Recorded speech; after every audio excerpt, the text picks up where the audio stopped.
Hello everyone, my name is Raman Luthra. आज हम बात करेंगे एनपीएस ट्रस्ट के बारे में। इसकी थ्योरी के बारे में आज हम पढ़ाई करेंगे। हमारा पढ़ने का तरीका वही है। यहाँ पर मैं आपसे थ्योरी और टेक्स्ट के बारे में डिस्कशन करता हूँ और इसके एमसीक्यू मेरे टेलीग्राम चैनल पे आपको मिल जाएंगे। अब हम पढ़ाई करते हैं एनपीएस के बारे में। इसका एग्जाम तो हम देने जा रहे हैं। हमें 21 लाख रुपए चाहिए ग्रेड बी वालों को, बट हमें पता ही नहीं एनपीएस क्या होता है। आज हम उसके बारे में बात करेंगे। ठीक है। हाँ बेटा, ये कोर्स है। हमारे कोर्स के स्पेशल फीचर्स है शॉर्ट लेक्चर वीडियोस हैं बेसिक्स के ऊपर, शॉर्ट लेक्चर वीडियो है न्यूमेरिकल्स के ऊपर, डेली एमसीक्यू सेशन है और 1000+ टॉपिक वाइज एमसीक्यू है। बात करो सर काम की। नेशनल पेंशन सिस्टम, ये एनपीएस क्यों लाया गया? गवर्नमेंट गवर्नमेंट को लगता है कि हमारा जो अनरेगुलेटेड नॉट रेगुलेटेड सेक्टर है, मतलब जो हमारे बड़े सारे सेल्फ एम्प्लॉयड बंदे हैं या फिर कोई लेबरर्स हैं, उनको भी पेंशन कुछ मिलना चाहिए। उसके रिस्पेक्ट में दो स्कीम अभी बहुत चल रही है, वो है एनपीएस और एक अटल पेंशन योजना। अटल पेंशन योजना को भी हम करते हैं साइड पे।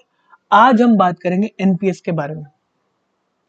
एनपीएस, नेशनल पेंशन सिस्टम, इसको रेगुलेट करता है। बेटे पीएफआरडीए आया ही इसीलिए है कि वो एनपीएस को रेगुलेट कर सके। इससे पहले कोई पेंशन का रेगुलेशन का कोई मतलब अथॉरिटी नहीं थी। PF, pension fund regulatory and development authority. बात समझ में आती है? जैसे आईआरडीए इंश्योरेंस को रेगुलेट कर रहा है, वैसे ही पेंशन वाले को रेगुलेट करने के लिए एनपीएस है। अटल पेंशन योजना को पीएफआरडी रेगुलेट करता है? नहीं। और कोई अगर कोई पेंशन दे रहा है, कोई इंश्योरेंस कंपनी को आप इकट्ठा पैसा देते हो कि आप मेरे को पेंशन देते रहो, या फिर और कोई म्यूचुअल फंड को पैसा दे देते हो कि आप मेरे को पेंशन देते रहो, वो पीएफआरडी के अथॉरिटी में आएगा? नहीं आएगा। सिर्फ एनपीएस अभी आता है। बात समझ में आती है? हाँ। NPS, regulated by PFRD, very important question, is an important milestone in the development of sustainable and efficient voluntary defined contribution plan system in India. It is following broad objective. क्या objective है? To provide old age income, जो आपकी मतलब एक particular age तक तो आप काम करते रहते हो। पेंशन का मतलब ये है कि ओल्ड एज में आपको बैठे बैठे आपका जो अर्नड इनकम है उस पर आपको अच्छे रिटर्न्स के हिसाब से, पहले पेंशन का पर्पस आपकी सेविंग कराने का है, सिस्टमैटिक सेविंग, और आपकी ओल्ड एज में आपको कोई रेगुलर इनकम होती रहे। बात समझ में आती है? ये नेशनल पेंशन सिस्टम का स्पेशल फीचर सेकंड पॉइंट में आता है। ये पॉइंट कहता है रीजनेबल मार्केट बेस्ड रिटर्न। ये पेंशन का पैसा, बेटे जनरली जो पेंशन का पैसा होता है वो आप कहते हो ना, ये पेंशन के पैसे को सेफ रखो, इसको इक्विटी मार्केट में लेके मत जाओ, हमें डर लगता है इक्विटी मार्केट से, हमें सेफ होके चलना है। बट ये नेशनल पेंशन सिस्टम थोड़ा सा बोल्ड मूव करता है। बोल्ड मूव के अंदर क्या है? इस बोल्ड मूव के अंदर ये बोलता है कि आप पैसा इन्वेस्ट करो, आप पैसा इन्वेस्ट करो मार्केट के अंदर। मार्केट के अंदर मतलब, मार्केट के अंदर मतलब ये कहता है कि reasonable market based return over the long term. इसके अंदर जो पैसा जाता है वो मार्केट के अंदर इन्वेस्ट होता है, स्टॉक मार्केट के अंदर।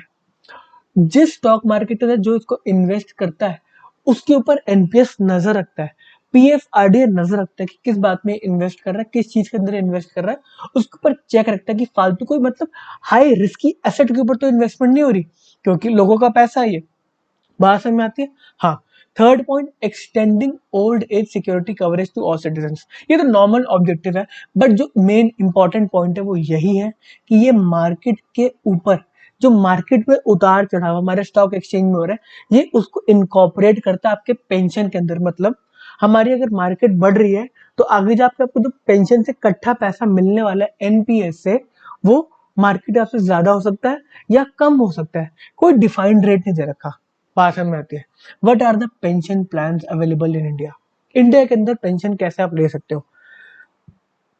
NPS, which is administered and regulated by Pension Fund Regulatory and Development Authority (PFRDA), created by an act of parliament। बेटे अथॉरिटी ये एक्ट है, ठीक है, एक्ट के अंदर आया हुआ ये पर्टिकुलर जो हमारा एनपीएस सिस्टम है। PFRDA created by an act of parliament. कोई भी हमारी रेगुलेटरी अथॉरिटी बनती है तो पार्लियामेंट एक्ट बनाती है, तभी वो रेगुलेटरी अथॉरिटी बनती है। अब एनपीएस सिस्टम, वो ट्रस्ट कौन रेगुलेट करता है? PFRD. Besides the NPS, some mutual fund and insurance company. NPS के अलावा कोई म्यूचुअल फंड और इंश्योरेंस कंपनी भी पेंशन प्लान लेकर आती है। आप हमें पैसा दो इकट्ठा, हम आपको पैसा देते रहेंगे पेंशन का धीरे धीरे करके, but which are not under the jurisdiction of PFRDA. PFRDA के ज्यूरिडिक्शन में वो नहीं, वो पेंशन दे रही है बट वो पीएफआरडी के जुडिक्शन में नहीं आती। Apart from this, national pension retirement plan options include EFO, retirement gratuity etc. is offered by employers to their, ये जो हमारा है एनपीएस के अलावा ये ईपीएफओ भी है, रिटायरमेंट ग्रेचुटी है, वो एम्प्लॉयर्स एम्प्लॉय को देते हैं। बात समझ आती है, ठीक है। एलिजिबिलिटी, इसके अंदर कौन कौन आ सकता है? या तो वो इंडियन सिटीजन होना चाहिए बेटा, वो एनआरआई भी हो सकता है, रेजिडेंट और नॉन रेजिडेंट कोई भी, वो एलिजिबल है एनपीएस के अंदर कंट्रीब्यूशन करने के लिए और फिर बाद में उससे पैसा निकालने के लिए, ठीक है।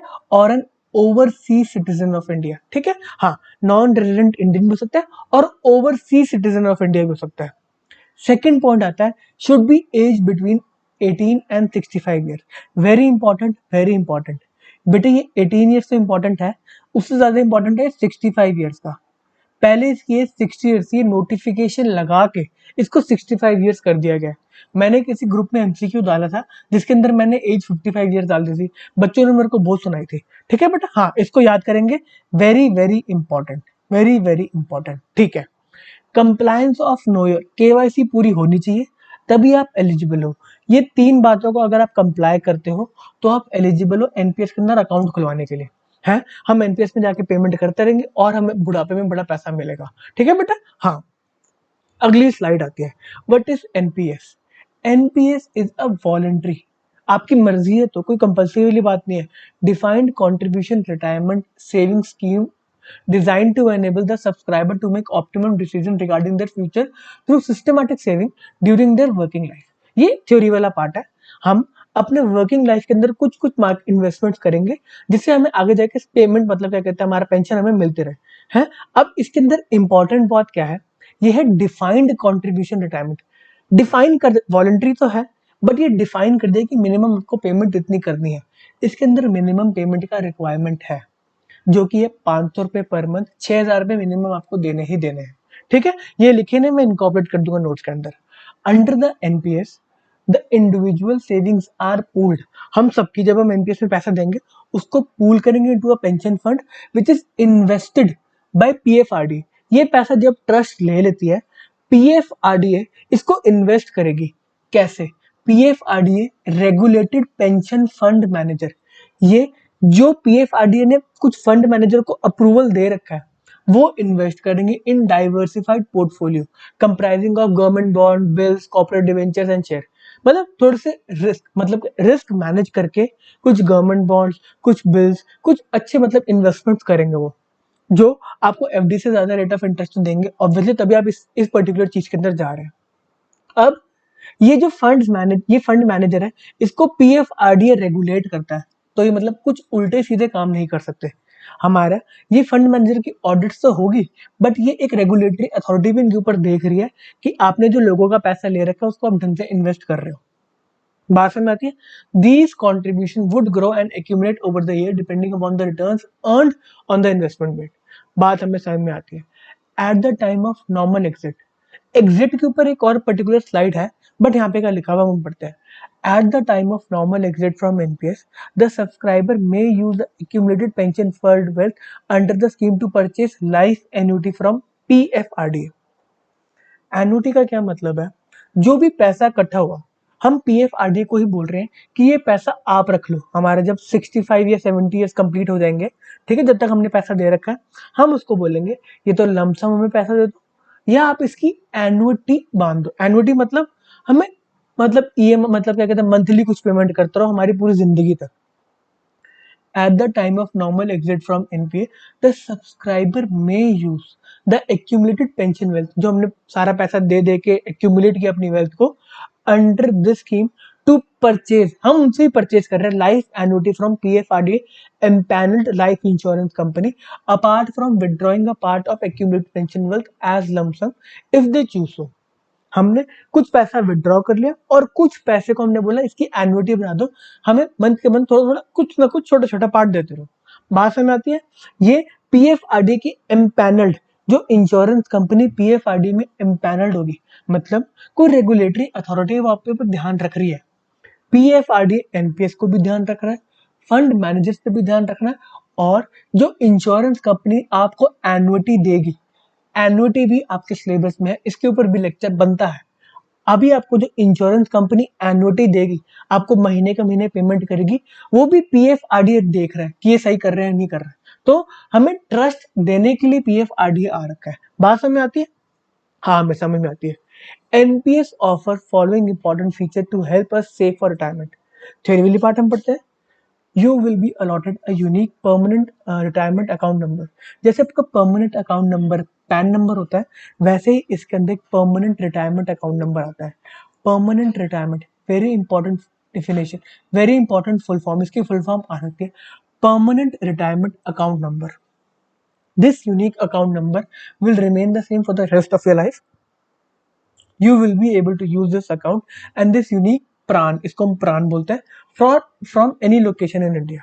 अब इसके अंदर एक इंपॉर्टेंट बात, हम कंट्रीब्यूशन कर रहे हैं वो अलग बात है, इसको उन्होंने दो पार्ट में डिवाइड कर दिया। आप दो टाइप के अकाउंट प्रान में चला सकते हो।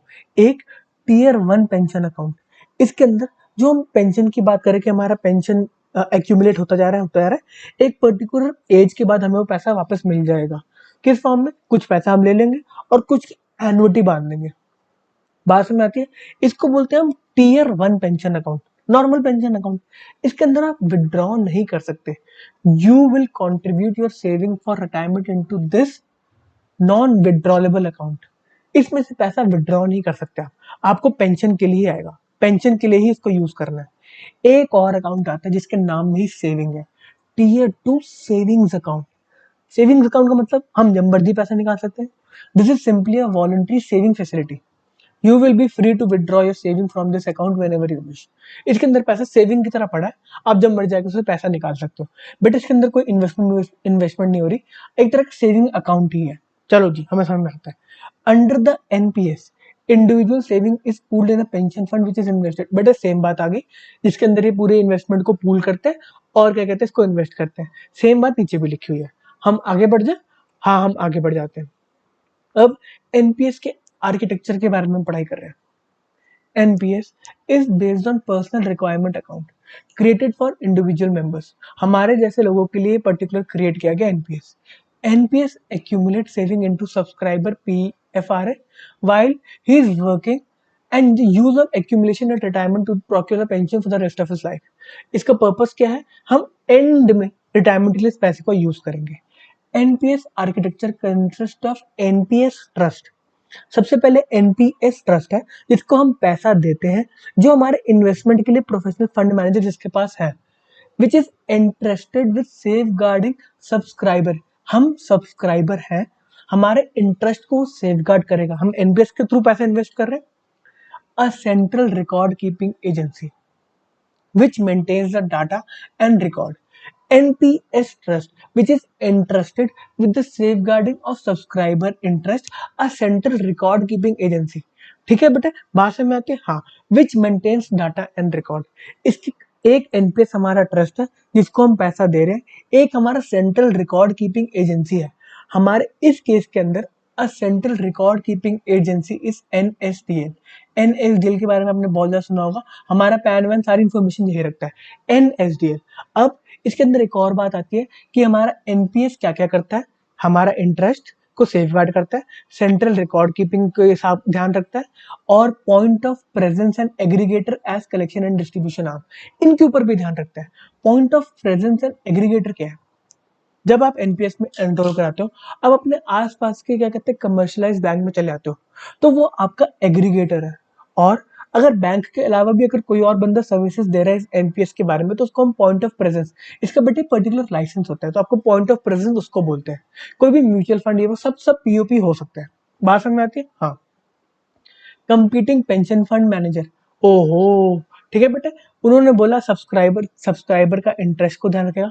एनपीएस ट्रस्ट के फंक्शंस, सब्सक्राइबर के इंटरेस्ट को CRA central record keeping agency को ध्यान रखेगा, पीओपी का ध्यान रखेगा, एग्रीगेटर्स का ध्यान रखेगा, जो भी हमारे पेंशन फंड मैनेजर्स हैं उन पे ध्यान रखेगा, for generating and maximizing return on investment of subscriber. Custodian to take care of the asset purchase by the fund manager and trustee bank to manage the backing operation. इसके अंदर इतनी सारी बातें आई, हमने कुछ बातें पढ़ ली, एक दो बातें रह गई बेटे। कस्टोडियन, जो भी हमारे जो हमारे नाम के हमारे फंड्स, हमारी इन्वेस्टमेंट ली गई हमारे पैसे से, वो जो एसेट्स को रखेगा, जो इन्वेस्टमेंट को रखेगा, उसको कस्टोडियन बोलते हैं। बात समझ में आती है। और ट्रस्टी बैंक क्या होगा? ट्रस्टी बैंक हमारे बैंक जो हमारी ट्रांजेक्शन पैसा जो लिक्विडेट करके हमें पैसा देगा, एग्जिट के अंदर हेल्प करेगा, उसको हम बैंकिंग ऑपरेशन के लिए ट्रस्टी बैंक बोलते हैं। जिसके पास जाके आपने इस अकाउंट को खुलवाया, वो ट्रस्टी बैंक नहीं है, वो आपका एग्रीगेटर है। बात समझ में आती है? हाँ। NSDL is acting as central record keeping agency which is associated with various national level projects for record keeping funds। समझ में आती है? हमारा पैन वैन आईडी वाईडी सब ये मेंटेन करता है। इसका काम है रिकॉर्ड कीपिंग, मतलब ठीक है, बही खाते बनाते रहते हैं। ठीक है। Funds are manage by professional fund manager from public and private sector with proven track record. PFRDA जिनको एम्पैनल करती है, उनका अच्छा रिकॉर्ड होता है, तभी उनको एम्पैनल करते हैं, तभी उनको एक काम दिया गया है। At present, there are 7 pension fund managers managing the pension wealth of subscriber। मोटी पेमेंट है, इनको 7 लोगों को अप्रूवल मिला हुआ है। ये हमने PFRDA के साइट से ही निकाल के आपको दिया है। उसमें क्या लिखा है? HDFC pension management company limited, ICICI prudential pension, ये Kotak Mahindra, LIC pension fund, SBI, UTI, Birla sun life. इसको एक बार आपको रट्टा मारना है, इसमें से क्वेश्चन आना थोड़ा सा कम चांस है, बट फिर भी आप इसको एक बार रीड करके चलाना। अब हम ट्रस्टी बैंक के बारे में बात कर रहे हैं। बेटे इसका ट्रस्टी बैंक जो ये ट्रांजेक्शन्स का देखेगा, पैसा वापस आना है, कैसे आना है, क्या करना है, वो हमारा एक्सिस बैंक करता है। ओ हो बेटा, मैंने यहाँ पे काम किया हुआ, ठीक है ना बेटा? हाँ, एक्सिस बैंक आता है, मेरा दिल धक धक करता है। और नीचे आता है stock holding corporation of India. हमने सबकी बात करी थी, हमने कस्टोडियन के बारे में नहीं बताया था आपको। जो इसकी इन्वेस्टमेंट्स को रख रहा है वो है stock holding corporation of India. ये हमारा कस्टोडियन फॉर एनपीएस है। बात समझ में आती है? वेरी इंपॉर्टेंट बेटे, एनपीएस पेंशन सेक्टर से रिलेटेड 5 से 10 क्वेश्चन आप एक्सपेक्ट करो, तो हर एक चीज पेंशन से रिलेटेड इंपॉर्टेंट है आपके लिए। ठीक है, आगे बताओ, कुछ बढ़िया बताओ। ये बहुत इंपॉर्टेंट है, बहुत चर्चा में रहता है जब एनपीएस आ रहा था। Individuals who are employed and contributing to NPS would enjoy tax benefits on their contribution as well as employer contribution. NPS में मैं एज एन एम्प्लॉय तो कंट्रीब्यूट कर ही रहा हूँ, मेरे बिहाफ पे एम्प्लॉयर भी कंट्रीब्यूट कर रहा है। अब उन्होंने बोला इन दोनों के ऊपर आपको डिडक्शन मिलेगी। हमारा जो कंट्रीब्यूशन है उसके अंदर नॉर्मल 1.5 लाख की हमें डिडक्शन मिलती है। हमें सिर्फ 1.5 लाख की फिगर याद करनी है, सेक्शन से क्वेश्चन आना के चांसेस कम है, बट फिर भी हमने नोट्स में लिख दिया है 1.5 लाख की डिडक्शन हमें मिलती है। और एम्प्लॉयर जो कंट्रीब्यूट कर रहा है उसके अंदर उन्होंने एक कैप को लगा दिया, दोनों के अंदर कैप है 10% of the salary, 10% of the salary total contribution. इसके अंदर 1.5 लाख की सीलिंग आती है। जो हमारा कंट्रीब्यूशन, हमारा पैसा एम्प्लॉयर काट के एनपीएस में जमा करा रहा है, उसके अंदर 1.5 लाख की डिडक्शन मिलती है। और जो एम्प्लॉयर अपने पास से दे रहा कंट्रीब्यूशन, हमारी सैलरी में से काट के नहीं, हमारी सैलरी के ओवर एंड अबव जो कंट्रीब्यूशन देता है, बट ये सीटीसी में आता है, बट आपकी सैलरी का पार्ट नहीं बनता ना। हाँ, तो जो हमारे कंट्रीब्यूशन, जो हमारा पैसा उसने काटा, प्लस खुद भी तो कुछ कंट्रीब्यूट करेगा ना, जो खुद भी कंट्रीब्यूट कर रहा है उसके अंदर, इसके अंदर बोला गया कि that is over and above the limit of 1.5 lakh. बात समझ रहे हो? 1.5 लाख से ऊपर की डिडक्शन चलेगी आपके। अब जो एम्प्लॉयर का कंट्रीब्यूशन हुआ उसका आपको डिडक्शन 1.5 लाख से ऊपर मिलेगी। ओहो हो, वेरी इंपॉर्टेंट, वेरी इंपॉर्टेंट। ये 1.5 लाख के अंदर नहीं आता जो हमारा एम्प्लॉयर्स का कंट्रीब्यूशन है। बात समझ में आती है? हाँ। अब आते हैं सेल्फ एम्प्लॉयड, जो कहीं काम नहीं कर रहे, जो अपना छोटा मोटा दुकान चला रहे, आपके मेरे जैसे लोग। उसके केस के अंदर क्या है, उन्होंने बोला आप भी अगर इसके अंदर इन्वेस्टमेंट कर रहे हो तो डिडक्शन ले लो। कितना डिडक्शन ले लो? उन्होंने बोला 20% ऑफ वेरी इंपॉर्टेंट बेटे, जीटीआई ग्रॉस टोटल इनकम होता है, उसको ग्रॉस इनकम बोलते हैं, ठीक है, with the overall ceiling of 1.5 lakh. Subscriber is allowed, very important, subscriber is allowed a deduction in addition to deduction allowed ऊपर 1.5 लाख की डिडक्शन के अलावा for additional contribution in NPS subject to maximum investment of 50,000। जो 1.5 लाख की investment आप कहीं और करते पीपीएफ उसके अंदर, उस सबको मिला के अगर आप एनपीएस में भी इन्वेस्टमेंट कर रहे हो आपको एडिशनल डिडक्शन मिलेगी 50,000। Very important, most important, most important बेटे, एडिशनल डिडक्शन सिर्फ एनपीएस को बढ़ावा देने के लिए। एनपीएस के अंदर आपका अगर आपकी क्या कहते हैं इनकम है और आप इन्वेस्टमेंट कर रहे हो, टैक्सेबल इनकम है, अगर आप इन्वेस्टमेंट कर रहे हो 50,000 का सीधा सीधा डिडक्शन ले लो। मेरी बात सुनो, आपका टैक्सेशन, आप टैक्सेशन के स्लैब के अंदर हो कितना, आप मान लो 20% के अंदर हो। 30% वाले कम सैलरी वाले होंगे, आप मान लो 20% के अंदर हो।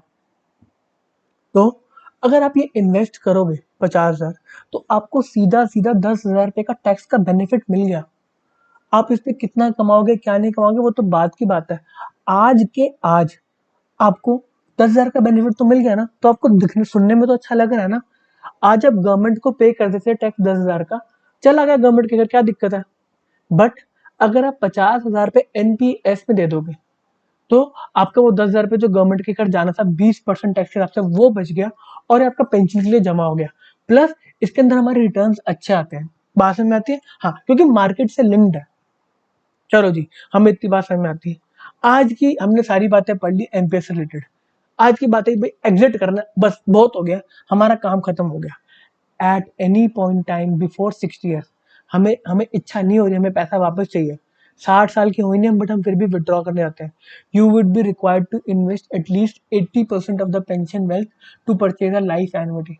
अगर मैं 60 साल से पहले हूँ तो मुझे 20% पैसा ही वापस मिल सकता है।